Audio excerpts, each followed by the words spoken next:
جشن عبادت و بلوغت شب ولادت امیر المومنین امام علی علیہ السلام کے موقع پر اس محفل کے اختتام پر رہبر معظم آیت اللہ العظمیٰ سید علی خامنہئی نے مختصر مگر بصیرت افزا اور رہنما خطاب فرمایا۔ 3 فروری 2023۔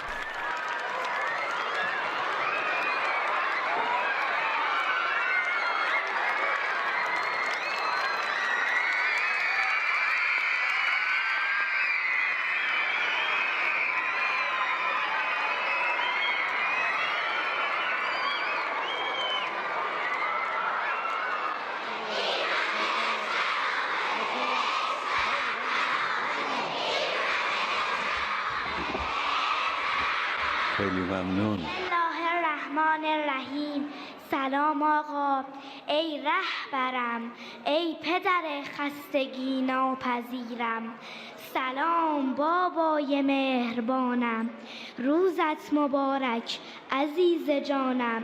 سجاده هایمان را آورده ایم تا تکلیفمان به دعای تو روشن شود و اولین نماز را پشت سر تو به درگاه معبود سجده کنیم و چادرمان را آورده ایم تا در سایه ولایت و در شب میلاد امیر المؤمنین علی علیه السلام عهد ببندیم، دیگر حتی به اندازه تار مویی برای غیر خدا نباشیم.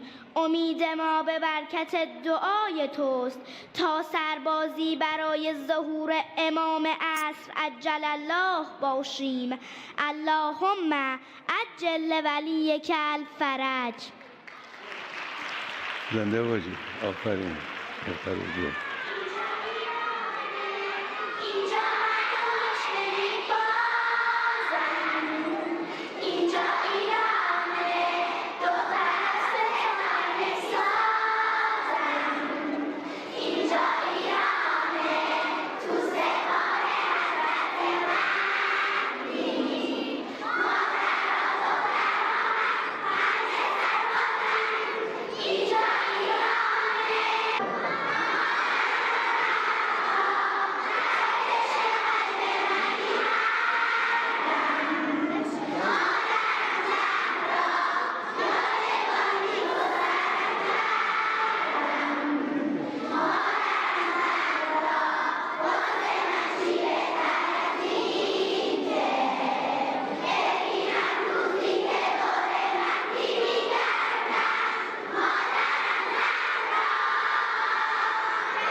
آفرین. آفرین. خیلی قشنگ بود. سرودتون خیلی عالی. حسینیه امام خمینی با تزییناتی متفاوت از همیشه آراسته شده بود. در شب میلاد امام علی علیه السلام و برای میزبانی از کوچکترین گروه از مهمان‌هایی که دسته دسته و با هیجان از راه می‌رسیدند. ما دوستای صمیمی خیلی خوشحالم که به سر تکلیف شب دیگه میتونم با خدا حرف بزنم. چشات یه برق خاصی میبینم هل. آره، برای چیه این برق؟ چون خوشحالم اومدم به اینجا، واسه هر کسی اتفاق نمیافت. بعضی از همون لحظه ورود با کنجکاوی جستجو رو شروع می‌کردند. دنبال چی میگن؟ آقا منتظرم خیلی زودتر رهبر بیاد ببینمش. دختران کمبینا و کمتوان جسمی هم در میان 9 ساله‌های این جمع بودند. واقعا هر کسی ممکنه نتونه این اتفاق براش تجربه بشه. نماز بخونم، با خدا حرف بزنم. لحظه ورود دختران 9 ساله 5 شهید رهبر را همراهی کردند. بچه‌ها اغلب چشم انتظار رسیدن این لحظه بودند.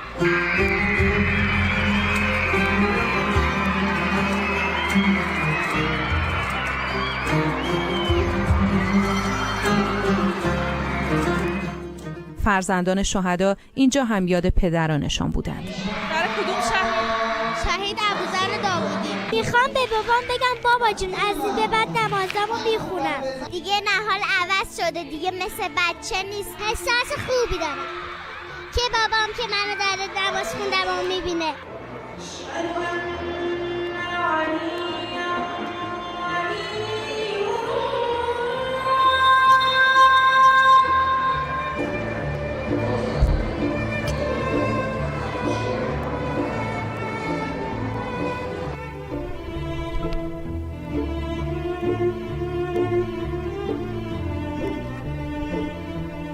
بچه ها به نماز ایستادند، لحظاتی که میتونه به یکی از موندگارترین خاطرات عمرشون تبدیل بشه. الله اکبر سبحان الله. خیلی خوشحالم. از چی خوشحالی؟ پشت رهبرم نماز خوندم.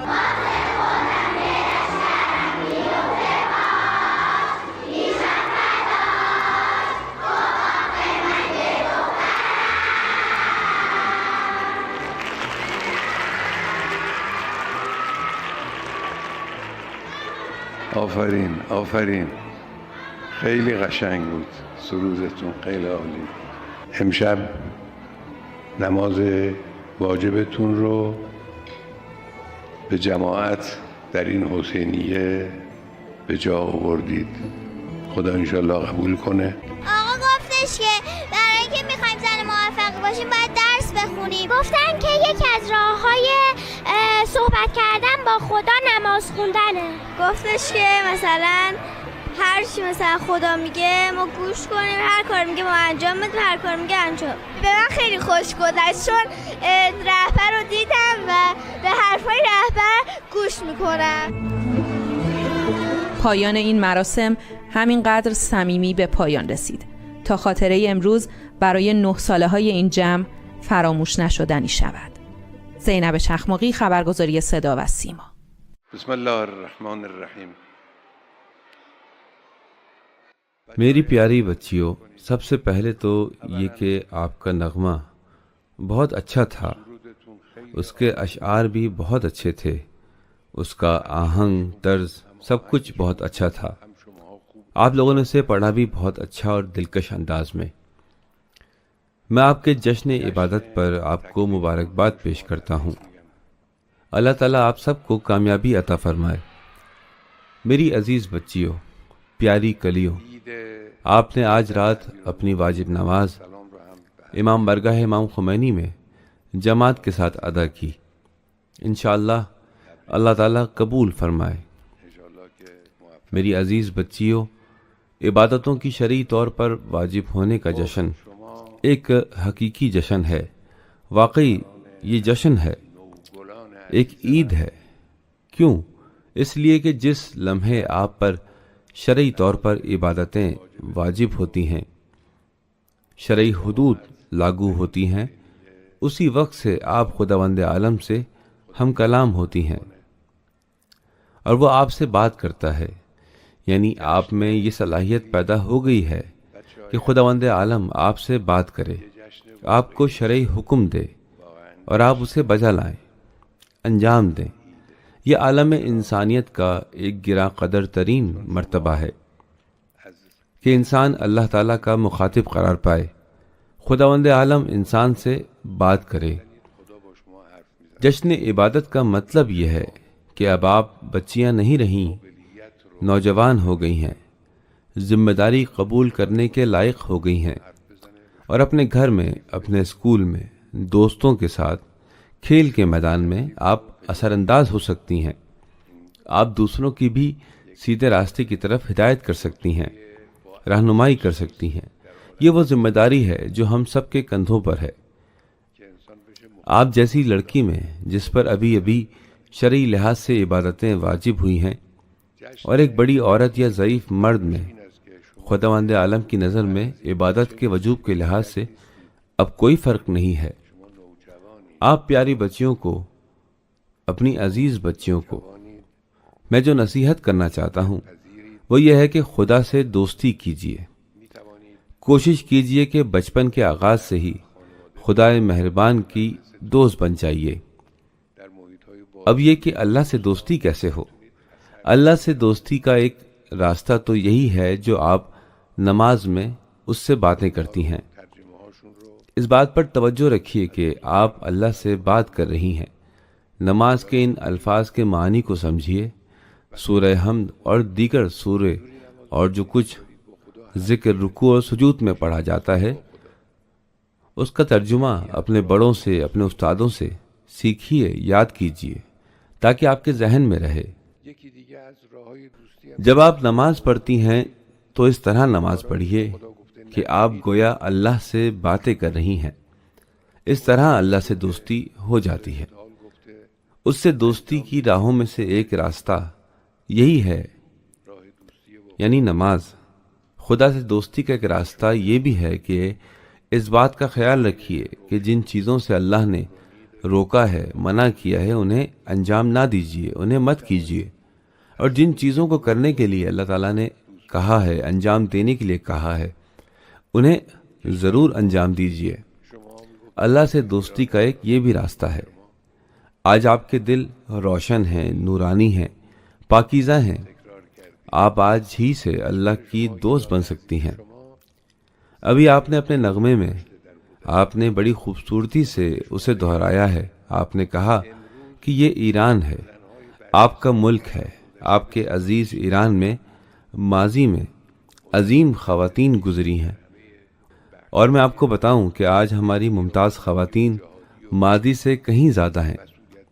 ہمارے تمام علمی، عملی، جہادی، بڑی ذمہ داریوں والے انتظامی شعبوں میں اہم اور ممتاز خواتین موجود ہیں۔ یہ ہمارے لیے باعث فخر ہے۔ ملک کی نمایاں خواتین، ہر ملک میں نمایاں خواتین ہونی چاہیے، باعث افتخار ہیں، اور ہمارے ملک میں ایسی خواتین کافی زیادہ ہیں۔ آپ کوشش کیجئے کہ ان خواتین کی صف میں آ کر کھڑی ہو جائیے۔ کیسے؟ درس پڑھیے، علم حاصل کیجئے، اپنے سبق اچھی طرح پڑھیے، ہوم ورک اچھی طرح انجام دیجئے، کام کیجئے، سوچئے، کتابیں پڑھیں، تاکہ انشاءاللہ آگے چل کر عظیم خواتین کی صف میں شامل ہو جائیں۔ میری دعا ہے کہ خداوند عالم آپ سب کو کامیابی عطا فرمائے۔ آپ اس عظیم جدوجہد میں جسے ایرانی قوم نے انقلاب کے دوران ظلم و بدبختی اور امتیازی سلوک کے خلاف شروع کیا ہے، کردار ادا کر سکتی ہیں، جیسا کہ اس سے پہلے بھی بہت سی خواتین نے کردار ادا کیا ہے اور کارہائے نمایاں انجام دیے ہیں۔ آج ان کے کاموں کے بارے میں کتابیں لکھی گئی ہیں، شائع کی گئی ہیں۔ ملک میں انقلاب کے ان برسوں کے دوران نمایاں خواتین کی کوششوں اور زحمتوں کے بارے میں لوگ پڑھ رہے ہیں۔ انشاءاللہ آپ بھی ان کی صف میں شامل ہو جائیے۔ اب قبل اس کے کہ اب ہم اپنی عشاء کی نماز شروع کریں، آپ سب مل کر بلند آواز میں صلوات پڑھیے۔